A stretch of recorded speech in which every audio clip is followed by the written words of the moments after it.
Yo, what's going on, everybody? This is Dylan Talk Sports. My name is Dylan. In today's video, what we're going to be doing is we're talking about the NCAA now finally allowing colleges to pay student athletes, and not just like the way with the NIL where they can get paid through that. Now the colleges can actually pay students like almost like employment pay. Now, by the time this video actually goes up, I realize I'm a few weeks late on this, but what I wanted to do, not really breaking news, just what I wanted to do is kind of give my opinion on what I think about it. Do I think this is a good idea, bad idea? Because a lot of people were saying this could be a really groundbreaking thing for colleges.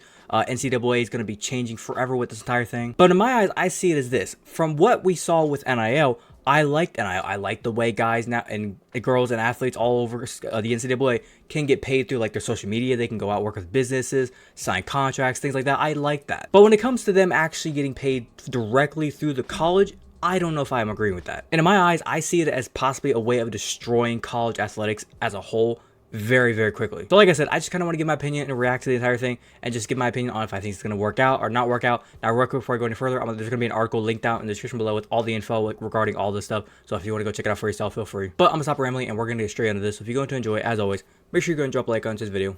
Be very much appreciated if you do so. But without further ado, let's get into it.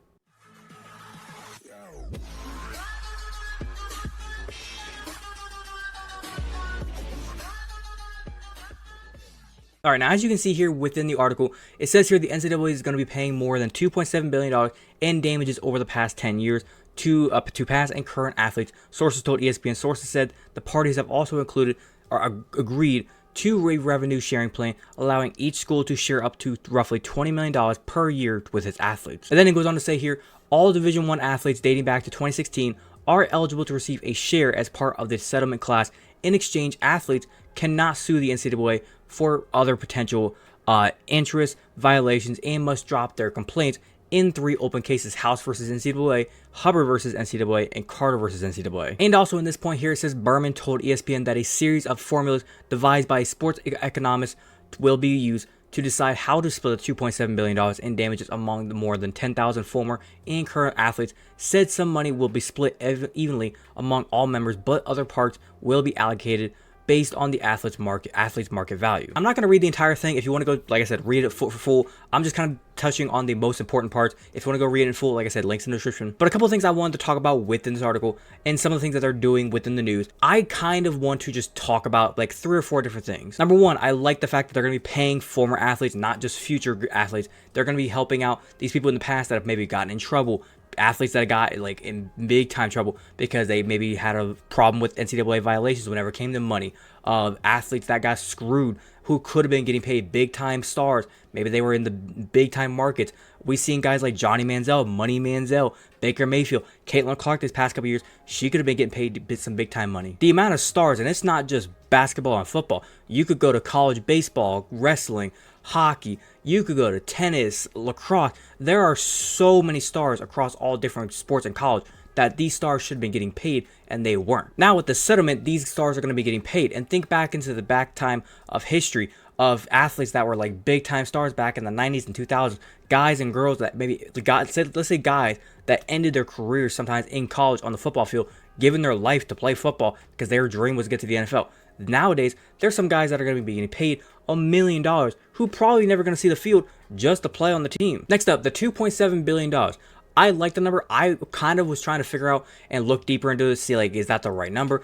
Could they have probably done even more money? And from what I've read, some people have been saying they could have probably brought the number up a little bit. I probably would agree, but I think the 2.7 billion is the correct number because there is a lot of time, colleges obviously in the nation, and a lot of athletes in the past that they need to kind of go through and pick and choose who's going to get what.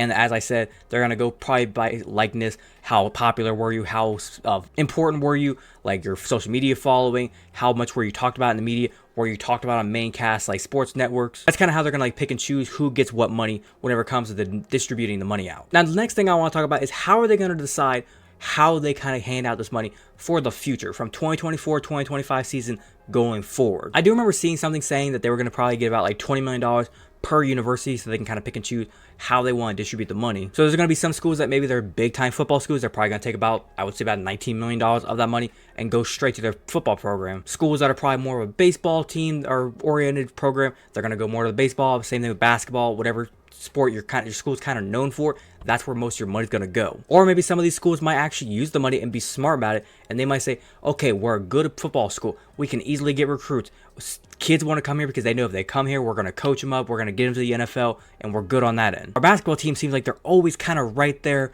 they're fighting, they're getting to the NCAA tournament, they're in March Madness, but they can't really get over the hump.